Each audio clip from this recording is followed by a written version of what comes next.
Hey all, my name's Michael, welcome to the channel, and we're going to be getting into some 4chan stories. If you enjoy the video, make sure to hit the like button and subscribe. Now, let's begin.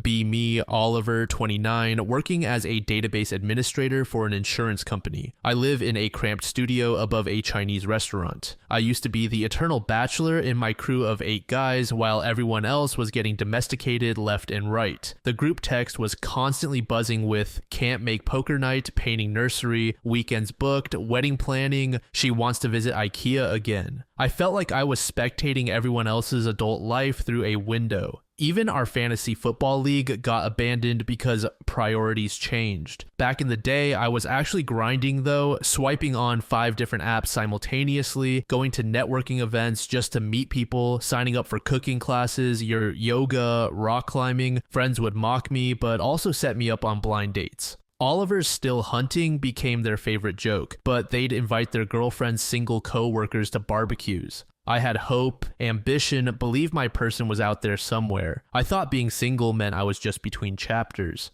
Then, the great relationship apocalypse of 2023 happened. Vincent's wife filed for divorce after emptying their joint account, took the dog, the car, and half his streaming passwords. Leo got blindsided when his fiancée moved in with her yoga instructor. He found out through an Instagram story of them in Bali. Mason's long-term girlfriend revealed she'd been polyamorous for months without bothering to mention it to him. Ezra discovered his live-in partner was maintaining 3 other relationships. Julian got dumped via Zoom call during his lunch break at work. Felix's girlfriend disappeared entirely, blocked on everything. He found out she'd moved cities through a mutual friend's Facebook. Dante caught his partner selling their shared belongings on Craigslist, including his grandmother's jewelry she claimed was lost. I expected this to trigger a massive celebration, brotherhood restored, bachelor party every weekend. I figured we'd become an unstoppable wingman squadron. Reality feels more like attending 8 simultaneous funerals. Nobody actually wants to go anywhere anymore. We've created permanent residence in a Steam group chat, spend entire evenings sitting in voice channel with nobody talking, just background noise of keyboard clicks. Occasionally, someone shares screen to show a mobile game or plays an obscure podcast about cryptozoology at whisper volume. This somehow counts as quality time together now. I try organizing activities every few weeks. Bros, there's a new escape room downtown, let's crush it. Bowling alley has half-price drinks on Thursdays. Comic convention is next month, we should get group tickets. Responses are increasingly creative variations of no. Sounds expensive, too many people, social anxiety acting up, escape rooms are psychological torture, bowling is capitalist propaganda. My face when I'm becoming activities director for emotional invalids. I start probing for signs of life in individual conversations. Anyone been on dates recently, meeting interesting people? Vincent sends me a screenshot of his Duolingo streak. Learning Portuguese so I can disappear to Brazil. Leo shares a photo of his new houseplant collection. Plants don't lie, cheat, or steal your Netflix password. Mason started taking online courses in medieval history. At least peasants knew where they stood in the feudal system. I remember when we used to compete over who had the best dating stories, sharing screenshots of funny conversations or disastrous dates, giving each other shit for striking out, but encouraging persistence. Now dating apps are deleted across the board, social media profiles set to private, zero interest in meeting new people anywhere. We've become monks without the religious purpose. Ezra tells the group he created a fake dating profile just for validation, using photos from college when he was more optimistic. He matches with bots and has full conversations with AI. At least the algorithm pretends to care about my interests. He got emotionally attached to a chatbot named Sarah, says their relationship is more authentic than anything real. We all nod like this is completely reasonable behavior.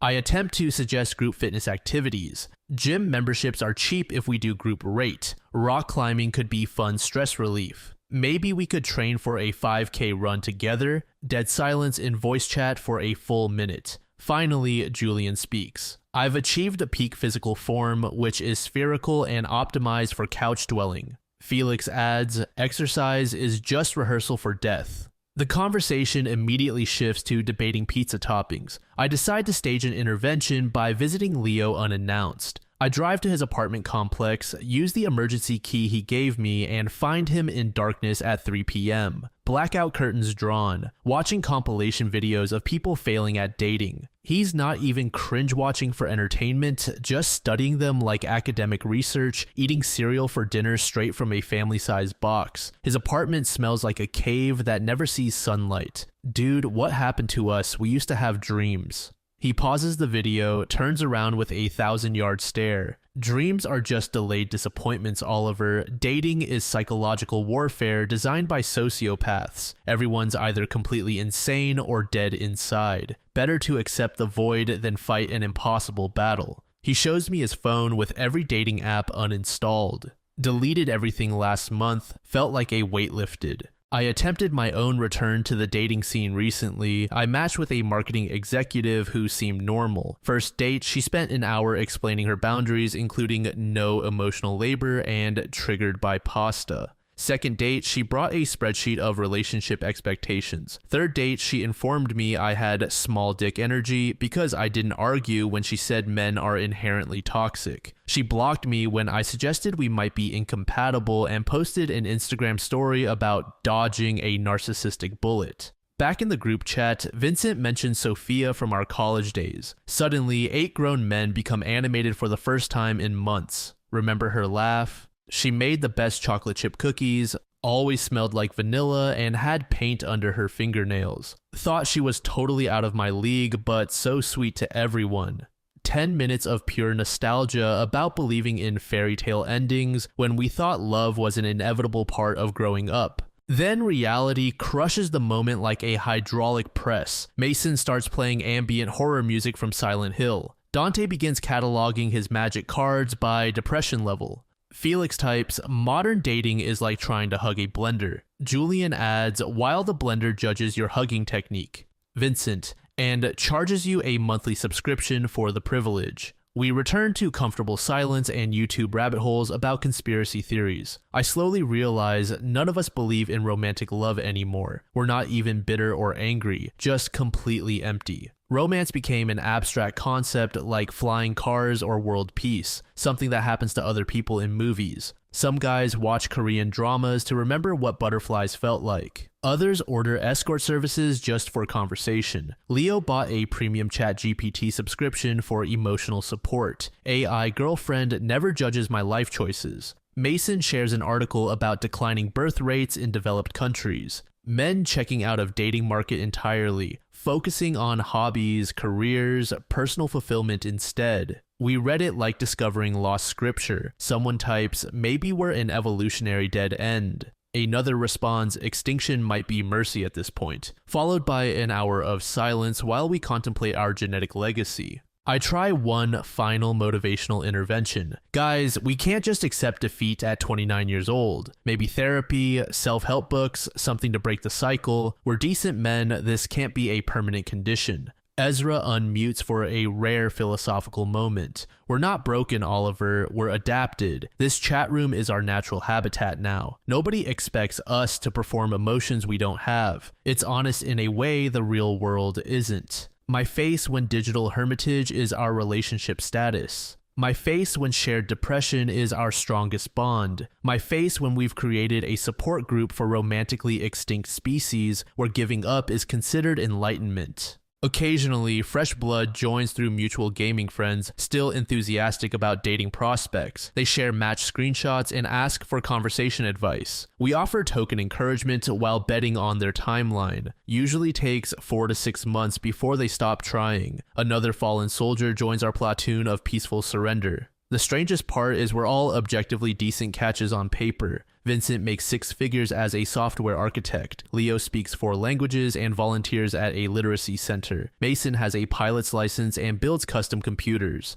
Ezra owns rental properties and plays piano classically. Julian completed an Ironman triathlon and teaches coding boot camps. Felix has a PhD in biochemistry and published research papers. Dante runs a successful food truck and knows wine pairings. Theoretically, we should be swimming in romantic options. Practically, we're ghosts haunting our own Steam library, experiencing life through monitor screens and food delivery apps, occasionally surfacing to argue about whether Star Wars sequels count as canon or debate optimal strategies for zombie apocalypse survival. Group dynamics evolved into something completely different. Instead of coordinating social events, we share existential memes and post articles about the male loneliness epidemic and declining testosterone. Someone always responds with society moment or civilization was a mistake, followed by a return to comfortable digital hibernation. Late night conversations sometimes turn philosophical. Is romantic love an evolutionary trick to ensure reproduction?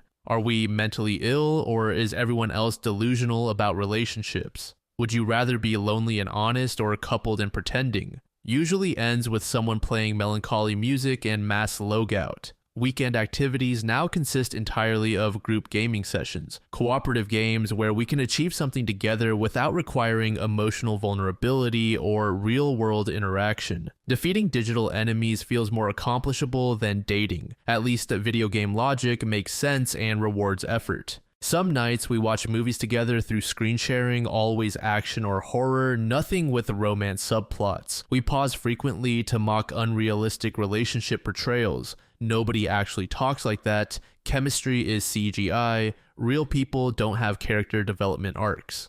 Cynicism became our shared language and defense mechanism. Occasionally, we discuss what we'd do if dating became mandatory, elaborate plans for moving to remote areas off the grid or emigrating to countries where arranged marriages are normal. At least then, expectations would be realistic. Nobody pretending it's about love and connection. These conversations last hours and get surprisingly detailed. My face when I used to pity my coupled friends for losing their freedom. Now I envy their capacity for hope and emotional investment. We've achieved a perfect independence at the cost of human connection, but nobody admits missing what we never really had. The group chat serves as an emotional methadone clinic, providing minimum social contact needed to prevent complete isolation without requiring vulnerability or risk of rejection. We've optimized friendship for maximum comfort, minimum growth, like emotional fast food that satisfies but doesn't nourish. The future probably holds more sophisticated escapism, VR relationships, AI companions, fully digital social lives. Maybe we're pioneers of post-romantic masculinity, or maybe we're just casualties of a cultural shift nobody talks about. Either way, this Steam group is our permanent address now. My face when this is fine and we're all fine and everything is fine. Story 2. Be me, Aiden, 32, a back-end developer at a health tech startup. I'm married to Naomi for 6 years, and we have a 2-year-old son, Leo. Naomi started intensive therapy 9 months ago. Now our home is filled with feeling spectrum posters and color-coded emotion logs. Our kitchen whiteboard displays weekly open communication goals. We're living like we're part of an HR onboarding process. Every morning begins with a check-in circle. Naomi asks, "What's your emotional temperature today?" and offers 5 emoji magnets: joyful, calm, anxious, frustrated, neutral. I pick neutral and she frowns at my magnet placement, then makes a note in her daily emotion tracker spreadsheet. One night we watch a thriller where a husband lies about finances. At the end I joke, should have just used Venmo like normal people. Immediate freeze frame on my face. Naomi's voice turns cold. That joke is minimizing serious financial betrayal. My face when I'm being reprimanded for a throwaway quip. A week later, she hands me a trust level chart with y-axis for truthfulness and x-axis for emotional impact. She wants my self-rating on every conversation this week. I stare at the chart like it's a calculus exam. During dinner, she asks, "Do you find anyone at work attractive?" I panic, cough, sip water, and deflect with, "I appreciate good design in humans." She waves laminated cue cards. Honesty, Aiden, radical honesty. Fine. I confess that marketing coordinator Priya is pleasant to look at, adding, "Your sense of humor beats anyone's though." She scribbles furiously and storms out crying. Later, she texts me a PDF titled "Coping with Betrayal in Marriage." Over the next month, every comment triggers lengthy emotional debriefs. I mention I dislike her new vegan ramen recipe. She calls an emergency meeting to discuss culinary rejection trauma. I praise her painted nursery wall too hastily. She accuses me of minimizing her creative effort. I'm walking on conversational eggshells coated in hot sauce. During a weekend trip to her parents' lake cottage, her mom asks if I like the new dock. I point out a loose board. Naomi pulls me aside. "Why focus on flaws?" I mumble about safety. She writes critical mindset in her therapy journal. I spend the rest of the trip apologizing for imaginary offenses. Naomi introduces vulnerability hour every Tuesday. One-on-one sharing with no interruptions allowed. Questions come from rolling a talk token with prompts like biggest unspoken fear or secret resentment. I spend the entire hour crafting perfect answers like it's a job interview. We never get to watch the actual show we planned. I decide to test the waters once. I tell her I enjoy video games because the low-stakes world feels refreshing. She flinches and says I'm escaping reality and abandoning family engagement. She recommends a read titled Family Dynamics in the Digital Age and emails me a 42-page excerpt with notes highlighted in fluorescent pink. I realize our marriage has turned into a performance review. There's no room for casual banter or spontaneous remarks. Love has KPIs and quarterly goals now. Humor has shrunk to an approved joke list she carries in a pocket notebook. One evening I push back, open communication should include my comfort too. She counters, not if your comfort perpetuates harmful patterns. The conversation spirals into a 6-hour debate over my emotional blind spots. Sleep deprived, I dream of the old days when disagreements ended with laughter. Months pass and I adapt. I begin prefacing every sentence with a trigger warning. TW, I have a suggestion for our budget. Content note, I'd like to share a minor critique on your painting. I become a walking apology machine. Naomi sticks gold star stickers on my forehead when I meet communication benchmarks. Our daughter Leo asks why daddy always says sorry. I force a smile and explain grown-ups fix feelings with words. He tilts his head and returns to stacking blocks in silence. The final straw arrives during a friend game night. I reconnect with my buddy Mark after 2 years. Mark cracks a dumb dad joke and we both laugh freely. Naomi storms in, angered by our insensitive humor, and demands any immediate discomfort debrief. Mark leaves the next day and texts that he doesn't feel welcome anymore. I look around our living room, soundproof pads on the walls, a conversation timer on the table, a mood-sensing smart lamp that changes color with our voices. I realize I'm married to a therapy clinic rather than a human being. One night I slip away to a bookstore and browse the self-help aisles. I pick up The Art of Normal Conversation and cry quietly in aisle 7, the lights blurring. 2 weeks later, I text Naomi a screenshot of a breakup poem with lines about missing genuine connection and simple silences. She responds with a Google Doc of conversation rules to end amicably. I reply, your terms feel like captivity. She writes back, freedom through honesty. I sign divorce papers the next month and move into a friend's spare room with Leo. Naomi keeps custody, but I get alternate weekends. The tears at the courthouse exit feel different this time, relief. 6 months later, I'm dating someone new. Jade never mentions therapy models, just asks, what's on your mind? I answer honestly, I miss a real talk without charts. She laughs, me too, and hands me coffee, normalcy, no subsequent debrief, no corrective action plan. My face when I rediscovered that communication doesn't need a blueprint. My face when genuine connection beats therapy theater any day. My face when free speech in marriage is actually about breathing without a regulator.